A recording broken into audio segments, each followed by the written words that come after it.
సింగపూర్లో 7వ రోజు మంత్రుల బృందం పర్యటన కొనసాగుతోంది. నేడు సింగపూర్లోని న్యూ ఫినిక్స్ పార్క్లో ఉన్న పోలీస్ ఆపరేషన్స్ కమాండ్ సెంటర్ మంత్రుల బృందం సందర్శించింది. దేశంలో ఏదైనా అత్యవసర పరిస్థితి, విపత్తులు, భద్రతా సమస్యలు తలెత్తినప్పుడు అన్ని ప్రభుత్వ విభాగాలను ఏకతాటిపైకి తెచ్చి సమన్వయపరిచే కేంద్రంగా సింగపూర్ హోం పనిచేస్తోంది.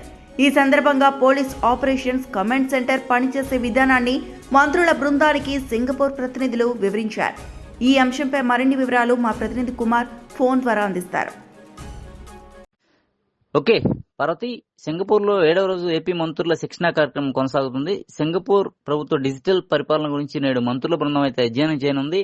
ఇదే సందర్భంలో సింగపూర్లో ప్రభుత్వం అనుసరిస్తున్న స్మార్ట్ సిటీ, మౌలిక సదుపాయాలు, డిజిటల్ పబ్లిక్ సర్వీస్ విధానాలను కూడా ఏపీలో స్వర్ణాంధ్ర 2047 విజన్ లో భాగంగా అమలు చేసేందుకున్న అవకాశాలపై కూడా మంత్రుల బృందం అయితే అధ్యయనం చేస్తుంది. ఇదే సందర్భంలో ఈ అంశాలతోనే కాకుండా పలు కీలకమైన అంశం నేడు అంటే సింగపూర్ లో న్యూ ఫీనిక్స్ పార్క్ లో ఉన్న పోలీస్ ఆపరేషన్స్ కమాండ్ సెంటర్ ను కూడా మంత్రుల బృందం సందర్శించారు. సింగపూర్ దేశ అంతర్గత భద్రత, శాంతి భద్రతల నిర్వహణలో అత్యంత కీలక విభాగంగా ఈ పోలీస్ ఆపరేషన్స్ కమాండ్ సెంటర్ ఉంది. ఈ దేశంలో ఏదైనా అత్యవసర పరిస్థితి, విపత్తు, భద్రతా సమస్యలు తలెత్తినప్పుడు అన్ని ప్రభుత్వ విభాగాలు అంటే పోలీస్, సివిల్ డిఫెన్స్ మొదలైన అన్నింటినీ ఏకతాటిపైకి తెచ్చి సమన్వయపరిచే కేంద్రంగా ఈ సింగపూర్ హోం మంత్రిత్వ శాఖ పరిధిలోని పోలీస్ ఆపరేషన్స్ కమాండ్ సెంటర్ ఉంది.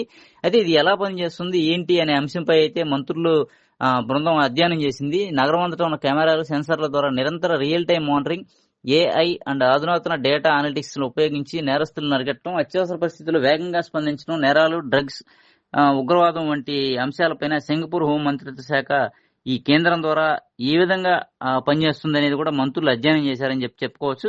ఇక్కడ కేవలం పర్యవేక్షణే కాకుండా భవిష్యత్తులో ఎదురయ్యే సవాళ్లను ఎదుర్కోవడం కూడా ఒక ఊహాజనిత సంక్షోభాన్ని సృష్టించి దాన్ని ఎలా పరిష్కరించాలో అధికారులకు సిమ్యులేషన్ ఎక్సర్సైజ్ శిక్షణ నిర్వహించడం వంటి అంశాలపై కూడా మంత్రులకు అవగాహన కల్పించారు సింగపూర్ ప్రతినిధులు. అయితే సింగపూర్ లో 7 రోజుల్లో మంత్రులు చాలా అంశాలపై శిక్షణ తీసుకున్నారు. ఇప్పుడు 7వ రోజు కూడా పలు అంశాలపై అయితే వారి శిక్షణ కొనసాగుతుంది.